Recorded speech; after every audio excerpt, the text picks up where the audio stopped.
Dr. Cutter with the Chainsaw Hospital, and today we're going to be working on our GRM 520, the 52cc brush cutter, and it's actually Mr. Cadence, my neighbor's. It's actually his trimmer, and I'll put a link to the videos right here for you to check that out. He's got some really good information on how he put it together and how it's lasted and things like that. I've got he told me he's got a playlist, so that's what'll be up there. So let's get in here. What he did is he came to me and he said, "Hey, Dr. Cutter, we had a problem." Oh no, what's going on? What's going on, Mr. Cadence? And he says, "Man, this thing has been running perfectly and great for years now." And he's been really impressed with it and really impressed with what it can do. But he's like, I was running it one day. This is, started right up, no problem at all. He said he was brush cutting. He was going through some pretty heavy stuff. He said then it just stopped. It just stopped just like that. And he said he going to go back and try to start it up, and the rope is just hanging out. He's like, oh no, what happened to this thing? So he came to me and he said, "Can you look at this for me? Because I just don't really have time. I've got the whole place to run, and we got a lot going on right now. To weed eat it." So what he did, he just came and got another weed eater, another brush cutter, and he just took off with that one. He said, "You know what? This one's awesome, but he does have backups." So, anyways, in fact, what he got was one of the 35-year-old Robin trimmers. So if you want to check one of those out, I'll put a link up right here too, actually, because they are very old, but they work perfectly. So either way, enough chit chat from me. Let's get this cover off of here and see if we can start working on getting this recoil repaired.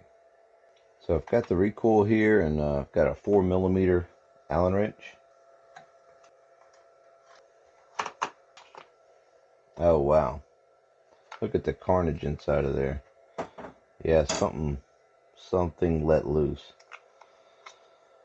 Okay, we'll need to save this bracket here, and this bolt can come out of here. And man, whatever this plate is, it's like spacer plate. This thing is toast. All right. Oh, there's a nut floating around in there. Okay. And it looks like this runs the actual all the way down or this is the crankshaft actually. How are we gonna get that apart?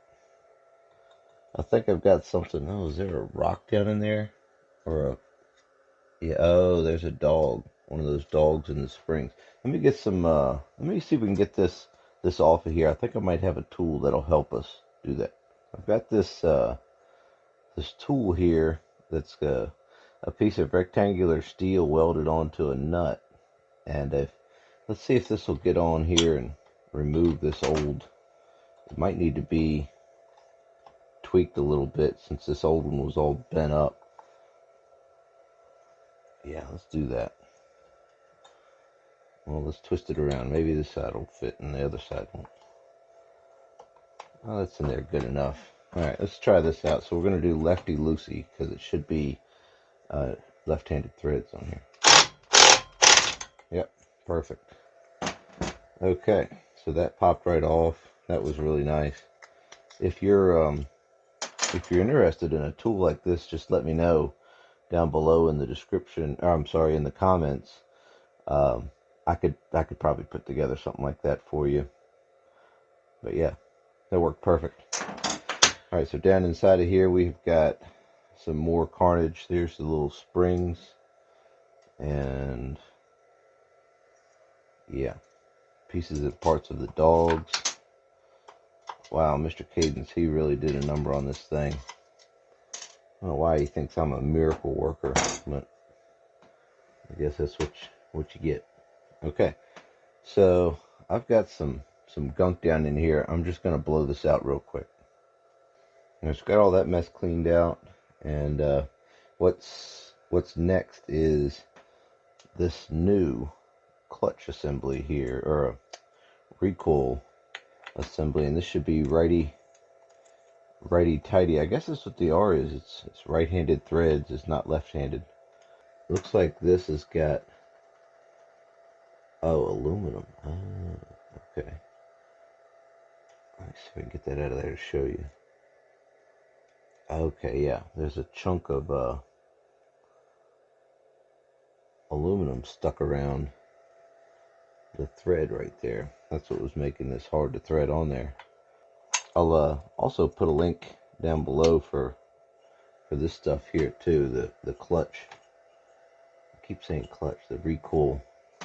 I've got this pick here. I wanted to give that a shot and see if we can get some of this mess cleaned out of the threads. That might be what's causing it to be stubborn. I think there was a chunk in right there. Yeah, these are the things you don't want to just rush through and go crazy on with the impacts. You have all these tools with all this, power, and you just want to make sure you're taking your time, getting it threaded on there properly. Make sure when you do thread it on there that it is straight. Looks like that got started straight that time. So let's try out our tool again. These little dogs have to be folded out of the way.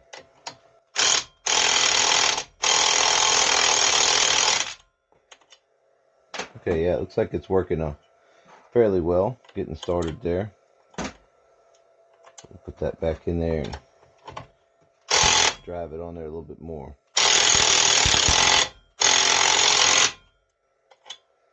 Okay, there we go. So that's seated on there perfectly. Alright, so then we've got our little nut here that looks like it backed out whenever this thing just went crazy on us. So see if we can get that started on there. I'm sure that was held on with Loctite. Yeah, and that's threading on there pretty good. So what I'm going to do, since that was so hard going on there, what I'm going to do is go back with some Loctite on here. And you can see it's got these, it's a lock nut itself. So I just want to make sure this doesn't back out again. So let's do that. Now I've got this little Loctite stick here. This is 248.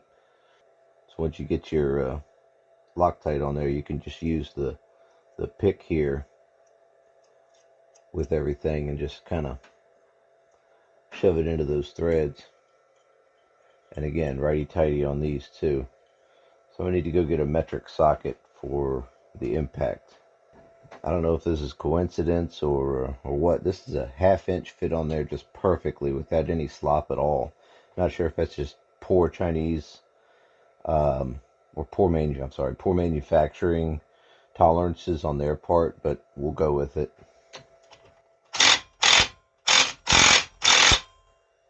Okay, so that's tightened up nice, and we've got our new dogs are in there. So you can see what was left of the old dogs. This was what was in there. Just got ground all up into absolutely nothing. So here's our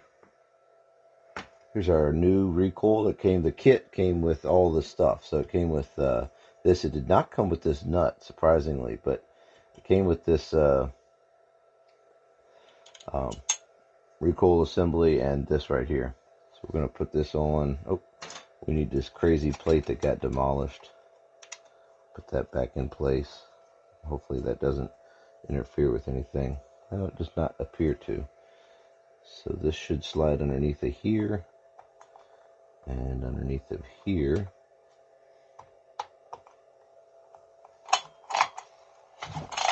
There we go. Alright, so all I did was just push that on there, get it in a position and pull the rope at the same time, and that kind of spreads those dogs out so it can fit, into it like that. So we need to make sure we put our little bracket on back down here that holds the fuel tank up. And we've got some the old hardware here, 4mm. Get these guys started. Righty-tighty on these. And kind of get this started This plastic seems like it wants to hold on to this screw, so we'll try to get it started through the plastic and into the metal. I've got these snugged up. I'm going to go ahead and go through and just finish tightening everything. And again, 4mm. All right, so that's got that together, ready to go. Let's see if that Dr. Cutter knows what he's talking about. He just fixed this recoil on the 52cc brush cutter. So let's see if we get this thing fired up. Gonna turn it to run, pull the trigger, set the trigger lock, pump the purge bulb a couple times. There we go. Turn the choke on. Now let's see what happens. Oh, this isn't an easy start like the old one. All right, here we go.